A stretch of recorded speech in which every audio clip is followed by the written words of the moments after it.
আমার নাম প্রসেনজিৎ ফুলমালি, আর এটা আমার ছেলে, এর নাম ঋষভ ফুলমালি। এর প্রবলেম হচ্ছে যে লিভার ট্রান্সফারের জন্য বলেছে। এই লিভারের অনেকটা পোর্শন ড্যামেজ হয়ে গেছে, আর এর চোখগুলো দেখুন পুরো হলুদ হয়ে গেছে এই লিভারের সমস্যাটার জন্য।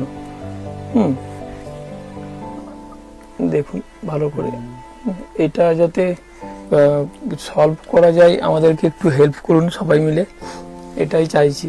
এদের টোটাল মোটামুটি 18 লাখ টাকার মতো এস্টিমেট দিয়েছে। হ্যাঁ, দিল্লি এইমসে করাতে বলছে ডক্টর, পিজি থেকে ওখান থেকে আমাদের ট্রান্সফার করছে দিল্লি এইমসে। আমার কাছে এখানেই আছে, আমি দেখিয়ে দিতে পারবো সব। এখনো ডেটটা ওরা ঠিক করে দেয়নি, যত তাড়াতাড়ি পারবো করতে বলেছে। আর এই বায়োপসি রিপোর্টটা করেছি আমরা, 16 তারিখে বেরোবে রিপোর্টটা। ওদের বায়োপসি রিপোর্টটা ভিত্তি করে ওরা ডেটটা দিয়ে দেবে যে কতদিনের মধ্যে করতে হবে। এখনো পর্যন্ত আমি দাদা খুব কম করে হলো 1 থেকে 1.5 লাখ টাকার মতো দিতে পারবো।